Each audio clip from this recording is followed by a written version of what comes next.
अस्सलाम वालेकुम स्टूडेंट्स। उम्मीद है आप सब खैरियत से होंगे। पिछले लेक्चर में हमने डिस्कस किया था इंट्रोडक्शन टू क्लासिफिकेशन। आज का हमारा लेक्चर है systems of classification. There are four main systems of classification. Number 1 artificial system, number 2 natural system of classification, number 3 phylogenetic system of classification and number 4 modern system of classification. तो first हम discuss करते हैं artificial system of classification. What is artificial system of classification? This classification system based on one or two morphological characters for the identification of plants। मतलब ये है कि इसमें किसी भी प्लांट के एक या दो कैरेक्टर्स को लिया जाता है। मॉर्फोलॉजिकल कैरेक्टर्स, दो प्लांट्स हैं, चार प्लांट्स हैं, उनके जी कलर ब्लू कलर का है, रेड कलर का है, इस बेस पे उनको एक ग्रुप में रख दिया। उनके स्टेमन्स के नंबर जो हैं वो एक जितने हैं, 4 4 6 6 5 5 स्टेमन्स हैं, इस बेस पे उनकी ग्रुपिंग कर देना। लेकिन उनकी जो जेनेटिक जीनोटाइप्स की जो स्टडी है, जो जीन्स की स्टडी है, उसको पेश नज़र ना रखना, अनाटॉमिकल स्ट्रक्चर्स को पेश नज़र ना रखना, बज़ाहिर जो कुछ कैरेक्टर्स हमारे सामने आ गए उसकी बेस पे ग्रुपिंग कर देना, आर्टिफिशियल सिस्टम ऑफ क्लासिफिकेशन कहलाता है। Artificial system of classification basically Linnaeus ने इंट्रोड्यूस करवाया था। ये आर्टिफिशियल सिस्टम ऑफ क्लासिफिकेशन या लीनियस का जो सिस्टम है वो सेक्सुअल सिस्टम ऑफ क्लासिफिकेशन भी कहलाता है, क्योंकि लीनियस ने जो है वो रिप्रोडक्टिव कैरेक्टर्स या रिप्रोडक्टिव आर्गन्स को बेस बनाया क्लासिफिकेशन का, यानी कि नंबर ऑफ स्टेमन्स की बेस पे अपना क्लासिफिकेशन सिस्टम इंट्रोड्यूस करवाया। तो इसलिए इसे सेक्सुअल सिस्टम ऑफ क्लासिफिकेशन भी का नाम भी दिया जाता है। लीनियस से पहले बाकायदा तौर पे क्लासिफिकेशन का कोई सिस्टम मौजूद तो नहीं था, लेकिन प्री लीनियस पीरियड में कुछ ग्रीक्स जो थे, जैसे कि थ्यूफास्टस या जॉहन रे या बोहन वगैरह, प्लांट्स को क्लासीफाई करते थे, लेकिन उनकी कोई बाकायदा मुनज़्ज़म कोई तरतीब, मुनज़्ज़म कोई शेप नहीं थी। जस्ट उनकी हैबिट्स या फिर उनकी इकोनॉमिक इम्पोर्टेंस की बुनियाद पे प्लांट्स को क्लासीफाई किया जाता था, जिसको हर्बलिस्ट सिस्टम ऑफ क्लासिफिकेशन का नाम भी दिया जाता है। लेकिन बाकायदा जो ऑर्गेनाइज सिस्टम ऑफ क्लासिफिकेशन है वो लीनियस ने इंट्रोड्यूस करवाया।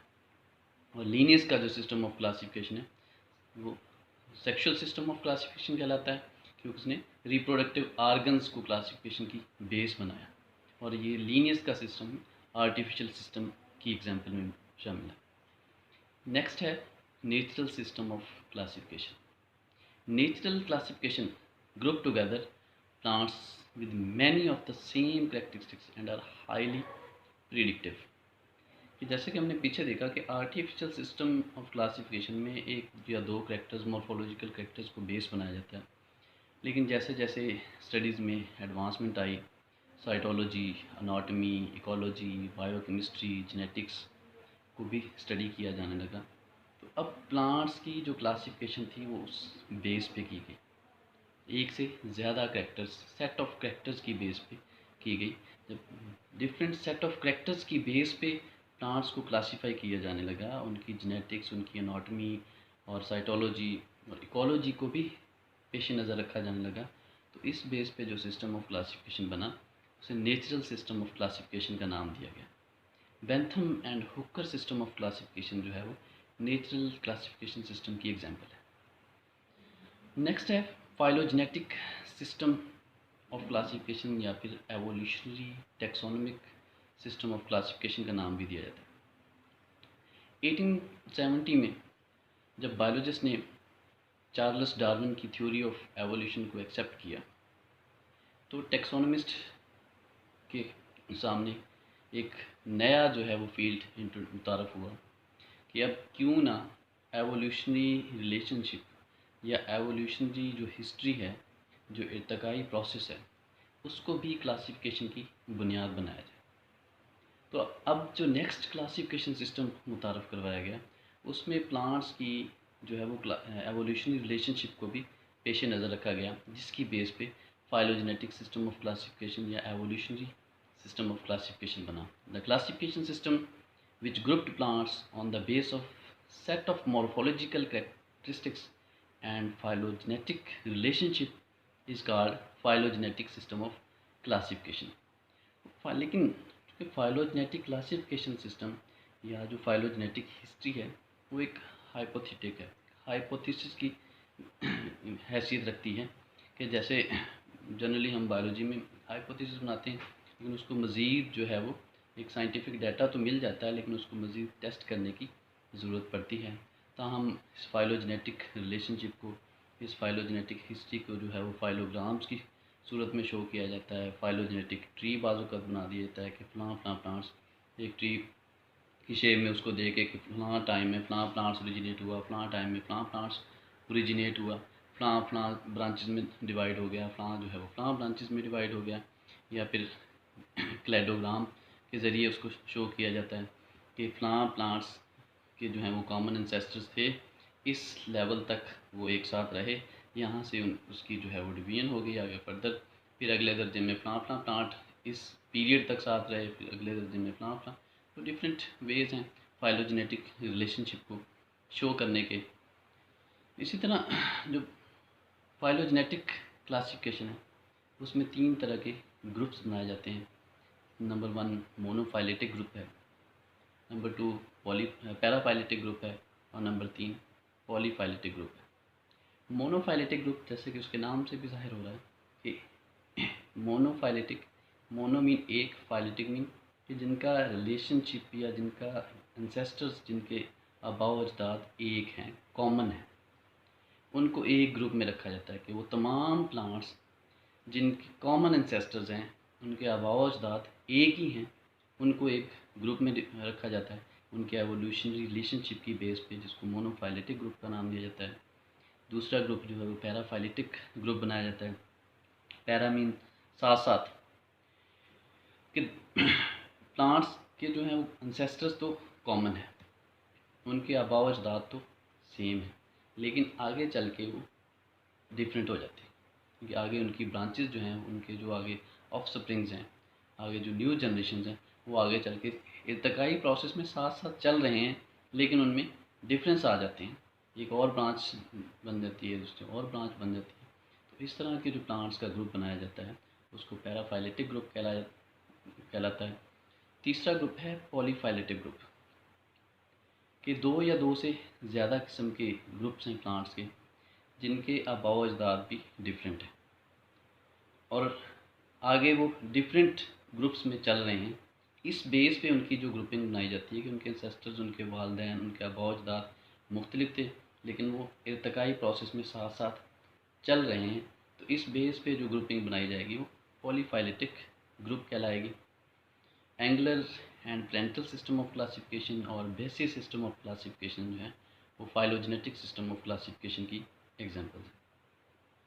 नेक्स्ट है number 4 modern system of classification. Modern system of classification जो है, अब जैसे जैसे मज़ीद बायोलॉजिकल स्टडीज़ में एडवांसमेंट आई, पैलाइनोलॉजी, सीरोलॉजी, कैरियोलॉजी, एम्ब्रियोलॉजी, ये पोलन ग्रेन्स को स्टडी किया जाने लगा, क्रोमोसोम्स को स्टडी किया जाने लगा, प्लांट्स की केमिकल नेचर्स को स्टडी किया जाने लगा, एम्ब्रियोलॉजिस्ट या एम्ब्रियो को स्टडी किया जाने लगा, प्लांट्स की जियोग्राफिकल डिस्ट्रीब्यूशन को स्टडी किया जाने लगा, फॉसल रिकॉर्ड्स को स्टडी किया जाने लगा। तो अब इस बेस पे ज़रूरत ये पेश आई कि क्लासिफिकेशन सिस्टम में भी मज़ीद एडवांसमेंट लाई जाए, और ये जो जदीद इल्म दरियाफ्त हुए उनकी बेस पे क्लासिफिकेशन सिस्टम को मज़ीद अपडेट किया गया, जो कि मॉडर्न सिस्टम ऑफ क्लासिफिकेशन कहलाया। तख्ताजान सिस्टम ऑफ क्लासिफिकेशन एग्जांपल है मॉडर्न सिस्टम ऑफ क्लासिफिकेशन की। इसी तरह मज़ीद इसमें जो है वो मॉडर्न सिस्टम ऑफ क्लासिफिकेशन को मज़ीद 2 कैटेगरी में डिवाइड किया जाता है, जो कि उसकी एडवांस ब्रांचेस भी कह सकते हैं। 1960 में जब कंप्यूटर की दरियाफ्त हुई, कंप्यूटर का नॉलेज जो है वो सामने आया, तो उस वक्त से लेकर अब तक प्लांट्स की जो क्लासिफिकेशन का प्रोसेस था उसको भी कंप्यूटराइज्ड प्रोसेस के थ्रू गुजारा गया, कि अब जो है वो प्लांट्स को या उनके जो करैक्टर्स हैं उनको मैथमेटिकली या कंप्यूटराइज्ड सॉफ्टवेयर के थ्रू उनके रिलेशनशिप फाइंड किए जाते हैं, उनके जो है वो रिलेशनशिप्स को कैलकुलेट किया जाता है, और इससे जो है वो एक एट अ टाइम 100 या मोर देन 100 इंडिविजुअल्स का डाटा जो है वो एट अ टाइम कलेक्ट किया जाता है, उनके मॉर्फोलॉजिकल कैरेक्टर्स को स्टडी किया जाता है और उस बेस पे उनको क्लासीफाई किया जाता है, जिसको न्यूमेरिकल क्लासिफिकेशन का नाम भी दिया जाता है। और मिचेल एडमसन जो कि एक फ्रेंच बॉटनिस्ट था, उसने न्यूमेरिकल क्लासिफिकेशन सिस्टम की बुनियाद रखी।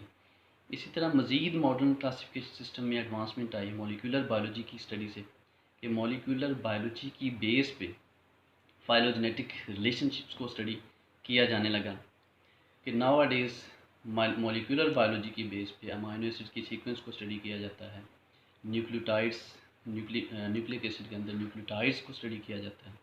अब जिन जिन प्लांट्स की अमाइनो एसिड सीक्वेंस, उनकी जो मॉलिक्यूल्स की सीक्वेंस है या मॉलिक्यूल्स जो हैं वो क्लोज रिलेशनशिप रखते हैं, तो उनको सिमिलर ग्रुप्स में रख दिया जाता है।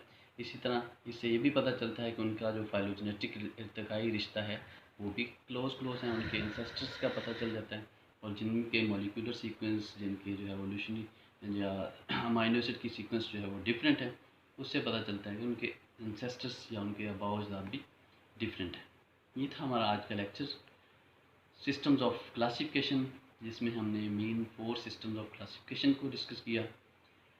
आर्टिफिशियल सिस्टम ऑफ क्लासिफिकेशन जो कि 1 और 2 कैरेक्टर्स की बेस पे, या जिसको लीनियस सिस्टम ऑफ क्लासिफिकेशन भी कहा जाता है। नेचुरल सिस्टम ऑफ क्लासिफिकेशन जो कि सेट ऑफ कैरेक्टरिस्टिक्स की बेस पे लिया जाता है, लेकिन उसमें एवोल्यूशनरी प्रोसेस या एवोल्यूशनरी स्टडी को शामिल नहीं किया जाता। थर्ड जो है वो फाइलोजेनेटिक या evolutionary taxonomic system of classification है, कि जिसमें एवोल्यूशनरी हिस्ट्री की बेस पे प्लांट्स की जो है वो क्लासिफिकेशन की जाती है। Number 4 modern system of classification है, मॉडर्न स्टडीज़ हैं, कंप्यूटराइज स्टडीज़ है, पॉलन ग्रेन्स की स्टडी है, क्रोमोसोम्स की स्टडी है, फाइटोजियोग्राफी है, या फिर मॉलिक्यूलर स्टडीज़ की बेस पे जो प्लांट्स को क्लासीफाई किया जाता है वो मॉडर्न सिस्टम ऑफ क्लासिफिकेशन कहलाता है। इन नेक्स्ट लेक्चर हम इंशाल्लाह हिस्ट्री ऑफ क्लासिफिकेशन को डिस्कस करेंगे। तब तक के लिए अल्लाह हाफिज़।